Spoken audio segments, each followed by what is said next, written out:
America का गरूर अफगानिस्तान के मैदानों में मट्टी का ढेर साबित हुआ, ऐसा ही है ना? नहीं, अमेरिका को इस बात का बड़ा खुमार था, मजा नहीं आ रहा है।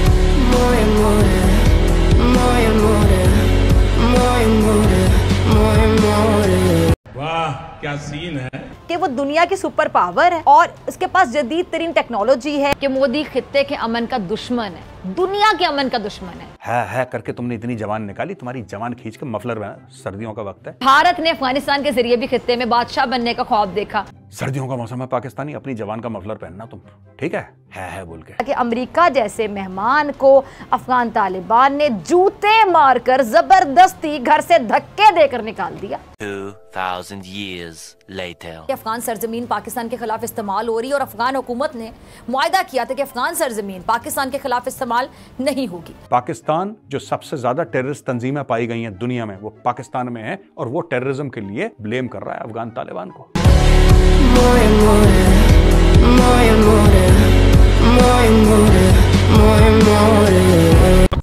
और अब नाम नेहाद अमेरिका जैसे सुपर पावर अफगानिस्तान से भागने पर मजबूर हो गए। दोस्तों पाकिस्तान से ना कुछ गर्मा गर्म खबर है। अब पता नहीं कौन सी मनहूस घड़ी थी, धरती पर अपने नापाक वजूद का बोझ डाला। Now that's a show.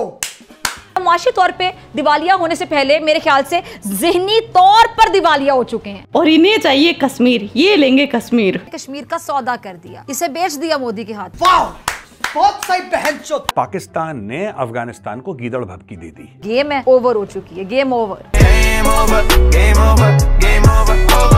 और सच कहते हैं जो दूसरों के लिए गड़ा खोदता है वो खुद भी उसमें गिर जाता है। कैसे? पाकिस्तान ने भारत के सामने अपनी पोजीशन भी वाज़ेह कर दी है। और इसके ऊपर एक शेर है, पाकिस्तान बहुत अहम है, ये उसका वहम है। क्या बात है सर, क्या बात है सर। ये शेर कुछ और था, मैंने तोड़ मरोड़ के पाकिस्तान पे जोड़ दिया। यही तो कयामत है।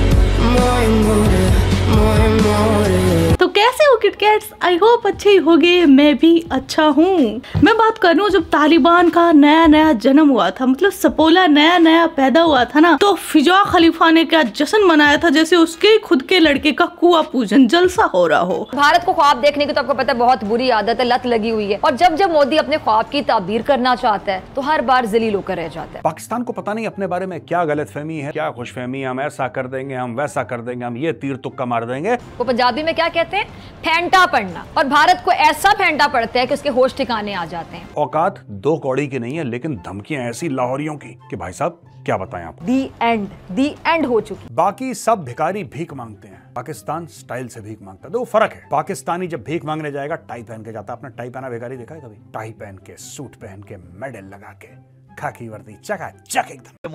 मुझे देख बाबा, मैं रेडीमेड भिखारी लगता है भाई।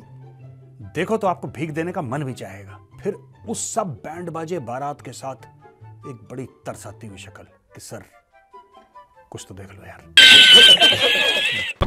2 वक्त की रोटी कमाकर खाना आवाम के लिए बाकायदा बहुत मुश्किल अमल बन चुका है। तुम टके टके के लिए क्यों दर बदर ठोकरें खाते हो यार? ये तो समझाओ मुझे। कोई तो बताए, कोई पाकिस्तानी ये तो बताए। हम बहुत अहम हैं, हमारे बिना दुनिया चल नहीं सकती। जैसे कश्मीर हमारा शारग है, हम दुनिया की शारग है। कश्मीर का सौदा कर दिया। इसने गाना गाना ही था कश्मीर का। पाकिस्तानियों, तुम्हारी वाट लगने वाली है, मैं बता रहा हूँ। तुम्हारा आर्मी चीफ गया है तुम्हें बेचने के लिए, ये भारत के हाथों बेच दिया। अब ये होता ना खाली हाथ।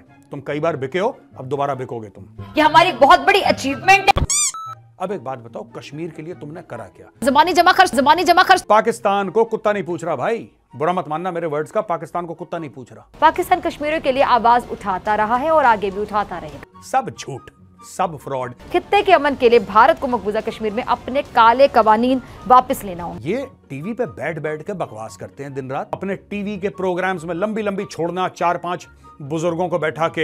हिलाली साहब, मैं आपसे शुरू करना चाहूंगी, क्या दुश्मन हमारी ये जो गैर मुस्तहकम सूरत हाल है इसका फायदा उठा सकता है, इसको इस्तेमाल कर सकता है और कर रहा है? बिल्कुल कर सकता है और कुछ हद तक कर भी रहा है। और वो हमारा दुश्मन नंबर 1 हिंदुस्तान है। तुम्हारा असली दुश्मन कौन है इस वक्त? असली तुम्हारा जो असली में दुश्मन है, ठीक है, that is Tehreek Taliban Pakistan. Am I right? और अब एक ह्यूज क्राइसिस आ गया है। इंशाल्लाह निपटेंगे। क्या आपको उम्मीद है कि निपटेंगे इससे? अरे भाई अफगानिस्तान, तुम अफगानिस्तान का क्यों चूरन बेच रहे हो? तुम्हारे यहाँ तो खुद लश्कर तैयबा है, तुम्हारे यहाँ खुद जैश मोहम्मद है, तुम्हारे यहाँ खुद हिजबुल मुजाहिदीन है, सारे के सारे टेररिस्ट आउटफिट तुम्हारे घर में पाए गए हैं। ओसामा बिन लादेन तुम्हारे घर में, अल जवाहिरी तुम्हारे घर में, सब तो तुम्हारे घर में। तुम अफगानिस्तान की तरफ क्या उंगली दिखा रहे हो यार? तुम्हारे पास है क्या ये बता दो कि मेजर साहब हमारे पास ये चीज है, छोड़ के राहदारी। मुल्क और आवाम दिन ब दिन तबाही की तरफ जाते दिखाई दे रहे हैं। हालात हुकूमत से क्योंकि संभल नहीं रहे हैं, मईशत दिन ब दिन बैठ रही है, गवर्नेंस का तो नामो निशान नहीं है, लॉ एंड ऑर्डर दफन हो चुका है, दहशतगर्दी शुरू हो चुकी है और हम माशी तौर पे दिवालिया होने से पहले मेरे ख्याल से ज़हनी तौर पर दिवालिया हो चुके हैं। तुमने दुनिया को दिया क्या है? ये बता दो कि साहब हमने दुनिया को ये दिया है। पाकिस्तान वो कौम है जिसने दुनिया को ये दिया है। दिल पर भारी पत्थर रखकर हमारा जो मुल्क है वो आए रोज धमाकों से गूंजता था। अमेरिका खुद को दुनिया की सबसे बड़ी ताकत तो कहता है, लेकिन अगर इसका दावा दुरुस्त होता तो यकीनी तौर पर इसको अफगानिस्तान से इस तरह इतना ज़लील होके इतनी जिल्लत के साथ ना निकलना पड़ता। बातें देखो इन गरीबों की, बातें देखो भाई। और ना ही 20 साल तक इतनी तवील जंग करना पड़ती। लेकिन वो कहते हैं ना कि गरूर का सर तो हमेशा नीचा ही होता है। और जब से अमेरिकन ने अफगानिस्तान में अपना इंटरेस्ट खोया है और अमेरिकन ने मना कर दिया कि हम अफगानिस्तान से जा रहे हैं, तो भाई साहब कोई हेड ऑफ स्टेट आपके यहाँ आने के लिए तैयार नहीं है। यूएस का प्रेसिडेंट इंडिया आता है, आप तरले करते हैं उसके कि 1 घंटे के लिए रुक जाओ। आप बड़ा अमेरिका खुद को दुनिया का मालिक समझता रहा। कहते ना कि तुम यहाँ के चौधरी लगे हुए हो, बिल्कुल दुनिया का चौधरी बना फिरता था, दुनिया का मालिक समझता रहा खुद को, सुपर पावर, सबसे बड़ी ताकत। और जा तू छोले मुर्ग खा, जो भी तुम्हारी डिशेस होती हैं, कढ़ाई शढ़ाई खाओ, तुम्हारी उतनी औकात है। कहाँ तुम फंस रहे हो यार इन सब चीजों में?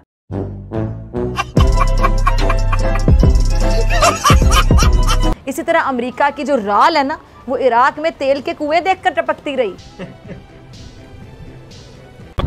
जब पाकिस्तान एटमी धमाके करने वाला था तो अमेरिका ने पाकिस्तान पर भी भरपूर अंदाज में दबाव डाला कि पाकिस्तान एटमी धमाके करने से बाज रहे। लेकिन पाकिस्तान ने अमेरिका का दबाव मानने से इनकार कर दिया, वरना आज हमारा भी जो एटमी प्रोग्राम है वो हाईजैक हो चुका होता। एटम बम है हमारे पास, हम वाहिद इस्लामिक मुल्क हैं जिनके पास एटम बम है। मुझे बॉम्ब बांधो, मैं मरने के लिए तैयार हूँ, मैं उड़ने के लिए तैयार हूँ। जो अफगान तालिबान है उन्होंने अमेरिका की सुपर ताकत का पोल खोलकर सबके सामने रख दिया। हकीकत ये कि भारत अफगानिस्तान में हार चुके हैं और पाकिस्तान जीत चुके हैं। पाकिस्तान में जो लड़ने वाली कौमें हैं ना, वो बलोच हैं। भारत भी बलोचिस्तान पे नजर जमा कर बैठा हुआ था। ये साजिश की गई, राधी साजिश है। इंडिया की जो लाबी है, साजिश करना उसकी हाबी है। ये तुम दिन भर ये गाने गाते रहते हैं, लाबी और हाबी। भारत ने 5th जनरेशन जो वॉर है इसके सहारे पाकिस्तान का इमेज खराब करने की कोशिश की और फिर बाद में भारत अपनी साजिश में मुंह के बल गिर गया। लाहौरियों क्यों ऐसी हरकतें करते हो यार? अच्छा नाज़रीन, इंसान की फितरत है कि जब वो दूसरों के घर खाना खाता है या दूसरों से कोई चीज लेकर खाता है तो उसको अपने खाने की निस्बत ज्यादा मजा आता है। लानत है तुम लोग पे, लानत। जो सारी उम्मीदें ना तालिबान से थी कि जो करेगा आप देख लेगा, आप बस तालिबान और फिर पाकिस्तान यही रहेंगे दुनिया में। ये फिजा के सपने थे, ख्याली पुलाव थे। अब वक्त बदल गया। अब अफगान तालिबान भी मोदी को बता रहे हैं कि अब मोदी तेरी मर्जी नहीं चलने वाली। अच्छा मैं सोच रही हूँ मोदी का बनेगा क्या? अब वो अफगानिस्तान के रास्ते से ये जो शरंगेजी है करेगा कैसे? खित्ते में तेजी से बदलती जो सूरत हाल है उसको अगर आप देखें, जहाँ ताकत के नशे में चूर अमेरिका और भारत खुद को बाकायदा फिरौन समझने लगे थे और दोनों मुल्कों को ये लगता था कि वो अफगानिस्तान में जिसकी लाठी उसकी भैंस वाले फॉर्मूले के तहत शायद पूरे खित्ते को अपनी उंगलियों पर नचाएंगे। लेकिन अफगानिस्तान में तालिबान की वापसी और जो मजबूत गिरफ्त है उसके बाद लाठी भी टूट गई और सांप भी मर गया और इस वजह से भारत को कहते हैं कि सांप सूंघ गया। आप ये सुन रहे हैं और सूंघा हुआ है। भारत का खित्ते पर दादागिरी का ख्वाब है वो भी टूट कर रह गया और पाकिस्तान को अफगानिस्तान में जो स्ट्रेटेजिक डेप्थ है ना वो भी हासिल हो गई है। सपोला फिजा का दूध पी पी कर अजगर बन गया और फिजा को ही निकलने लगा, समझ रहे हो? I mean, पाकिस्तान को ही आए दिन आज वहाँ बम फूट रहा, आज वहाँ हो रहा है, ये हो रहा है। एक दिन तो मैं सच्ची बताऊं, फिजा की कुर्सी के नीचे बम फूट गया था, बच गई वो तो मेरी दुआओं से, आपकी दुआओं से, फिजा के आशिकों की दुआओं से बच गई। लेकिन सच में फिजा की कुर्सी के नीचे बम फूट गया था। अफगान सरजमीन पाकिस्तान के खिलाफ इस्तेमाल हो रही है और अफगान हुकूमत ने मुआहदा किया था कि अफगान सरजमीन पाकिस्तान के खिलाफ इस्तेमाल नहीं होगी। फिजा आगे सवाद तालिबान ने सुझा दी। ये जो दहशतगर्दी का बड़ा वाकया हुआ इस पर क्या कहेंगे आप? तुम तो जश्न मना रहे थे, भंगड़े डाल रहे थे सड़क पे, लुड़ियां पा रहे थे, मिठाइयां बांट रहे थे। अब तो कश्मीर हो गया हमारा, अब तो हमारे मुसलमान परा बैठे हैं। और यूं पाकिस्तान को जिस मुल्क से बैरूनी खतरा था वो अब खत्म हो गया, टल गया। फिजा क्या कॉमेडी करती है यार। Love you. तो आज का वीडियो बस इतना ही। आपके क्या थॉट्स है इस वीडियो के बारे में वो कमेंट सेक्शन में बता देना। आप अपना ख्याल रखना। Love you my kit cats.